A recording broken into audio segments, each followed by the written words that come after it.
Okay, we're back. We are on page 10 of Notes 1 of Calc AB, and we're just doing stuff with derivatives and thinking about curves. So let's see what this problem has for us. The line 4x plus y plus 3 equals 0 is tangent to the curve. So this is a really common thing where you're given the tangent line. It can be in any of a number of forms. So in this case, I guess that's standard form of a line or general form of a line. I don't know. I bet books aren't consistent on that. That's a form of a line.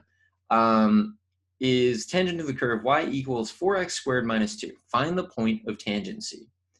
So there's kind of a hint, and it says that this problem can be done on two different levels. So I put that in quotes because I think of functions and derivatives as levels of functions. I don't really know. See if you can figure out what that means. So well, yeah, I just told you. I think of functions and derivatives as different levels. So let's see what I'm talking about. Well, think about the problem that we just did, right? So we just did a problem where we had a line and a tangent line, and it intersected the curve at more than one point. So a tangent line can intersect the curve at more than one point. But what we definitely know is that the slope of the curve and the slope of the tangent line will be the same at the point of tangency. So the way that I'm going to tackle this to begin with is I'm going to take the tangent line here. I'm going to solve it for y. So I'm going to say y is equal to negative 4x minus 3. If y is equal to negative 4x minus 3, then dy dx should be negative 4. Okay, so this is all from the tangent line. Now let's take a look at the function, right? So the function that we're, the curve, I guess, if y is equal to 4x squared minus 2, then dy dx should be equal to 8x. Okay, so if that's the case, then we can combine these and say that, therefore, 8x should be equal to negative 4, so x should be equal to negative 1/2. And if x is equal to negative 1/2, we can use either the tangent line or the curve to find the y value because they intersect at that point. So I'm going to use the tangent line, I guess. So y is equal to negative 4 times negative 1/2 is 2, so negative 1. Would it have been easier to use the line? Wait, that actually is giving me 0 if I plug in. Negative 1/2 squared is 1/4. No, it isn't. It's giving me negative 1. Oh my god. So therefore, the point of tangency is negative 1/2 negative 1. Okay, so that's on one level, right? Another way to do it is to look at it and just be like, I'm going to find the intersections. So this is option 2. Option 2 is you just take your the curve, 4x squared minus 2, set it equal negative 4x minus 3. Now the issue is we're going to get a quadratic, and a quadratic could have two solutions, and maybe one of them will probably be extraneous, and the other one will be the one we want. We'll have to check the slopes. So this is why I don't like this method as much, although I don't think it's going to happen here, because this is 4x squared plus 4x plus 1, but that's actually 2x plus 1 squared. So that gives you x is negative 1/2. But this could have given us multiple solutions. We could have gotten two solutions because quadratic can have two solutions. And then only one of them would have been the point of tangency.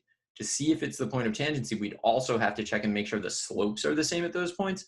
That's going to come into play when we do some other problems. So it's something to think about. The tangent line can intersect the curve in more than one place, but when they intersect, they have to have the same slope. And usually derivatives are a lower degree of, well, polynomial for sure, they're lower degree. So it's usually easier to get the solution out of the derivatives, but whatever, however you choose to do it, it's fine. All right, let's see. Find the equations of the lines tangent to f of x equals x squared that pass through the point 4, 7. Note, that point is not on the curve. Okay, so that's important because each point on the curve, there's only one tangent line. So this is a point not on the curve. So we can actually like kind of sketch this. So let's see. Let's say we have this. What a killer feature it would be if it just automatically turned that into a thing. into a parabola. I mean, that's asking a lot. All right, I'm gonna try to draw these. It's pretty hard to do. Well, you know, I could just be making excuses. It's hard to say. Okay, so let's say that's one of them. And then maybe that's another potentially, right? So we could have two different tangent lines. I mean, the problem certainly seems to suggest that. So what do we know? We know that, well, we know two ways. Well, we know these are lines, right? So the slope of a line, slope of, let's say the slope of the tangent line, because they're both tangent lines. One way of representing that would be f prime of x, right? Which is just 2x. But what if we think of these as actual lines, like from an algebra 1 standpoint, right? So like here's our, let me use a different color. So this will be our point of intersection. And this is our random point. So this is definitely 4, 7. Like we already know that. What coordinates can I give to this point, right? So, and it's got to be a very generic set of coordinates because it could be the point that I've highlighted, but it could also be this point down here. We don't really know. So what can we give that point as coordinates? Well, I'm going to say that it's just x comma f of x, which is x squared, right? xy, it's an ordered pair. So x, when x is x, y is equal to x squared. So x comma x squared. I can also find the slope because it's a line.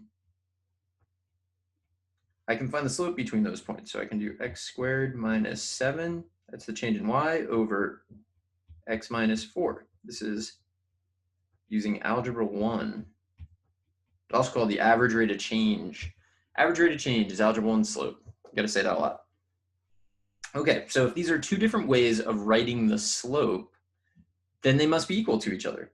So now I would have x squared minus 7 over x minus 4 equals 2x, which means I'm going to cross multiply. X squared minus 7 equals 2x squared minus 8x. Bring everything to one side. So I'm actually bringing everything to the right, but I'm going to write it on the left because that's like the normal thing to do. So 2x squared minus x squared is x squared. Negative 8x is still there. And then add 7 equals 0. Okay, so let's see if we can factor this. It's going to be x minus 1, x minus 7 equals 0. So x equals 1, x equals 7. Now, what are we doing in this problem? Find the equations of the lines tangent that pass through the point 4, 7. Okay, so now I need to write the tangent line. So let's say at x equals 1. Okay, so f of 1 is 1 because it's y equals x squared, I think is the function. Yep. So f of 1 is 1. F prime of 1 is 2. So y minus 1 equals 2x minus 1. That's our tangent line. That's our first tangent line. And then at x equals 7, f of 7 is 49, so that's crazy. So we get y minus 49 is going to be, oh, I need f prime. F prime of 7 is 2 times 7, so 14. It's going to be 14, and then x minus 7. Okay, this is our second tangent line. So we found two tangent lines. And what I'm going to do is, so maybe let me just highlight those so you can like pick them out for sure. Like this is the answer to the question. Find the two tangent lines. I'm going to graph everything on the calculator and just see if it worked. I mean, I think it did, but you can never be too sure. So new graph x squared. So that's the original. So hopefully I'm going to graph these two lines, and what they're going to do is intersect at 4, 7. That would be ideal. That would be correct. Okay. So yeah, my picture, I guess, is, well, we don't know yet. I was going to say my picture is pretty bad, but maybe it's not.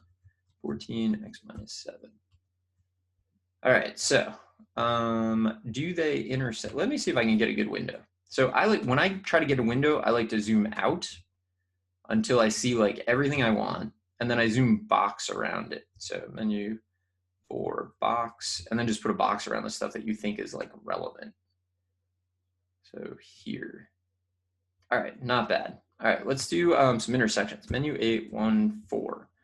First, do these intersect at 4, 7? They do, that's awesome. Does the tangent line intersect the curve at 749? It does. Does this tangent line intersect the curve at 1, 1? It does. So we got it. So you should always try to use your calculator to like make more sense of things. I would say the picture that I initially drew, like, not that bad. Let me go back to the notes. And we could have solved that entire problem on the calculator, and maybe I should have while I was there. But you know, it just involved writing like solve and then the equation, and then it would solve it, and then I would do the derivative at the points, and like, you know, hopefully you kind of have a sense of what we would have done there. But this is the whole problem. So we also solved this. We solved this 2 different ways on 2 different levels, once using the derivatives and once using the original functions. The original functions, you can get extraneous solutions. With the derivatives, you're not going to get extraneous solutions. And that's it. So I'm going to call it quits on this video, come back in the next video, and do a little bit more. Actually, I think the next video is all review. So if you want to review, review. If not, maybe you're done with these notes. Anyway, I'll see you in the next one.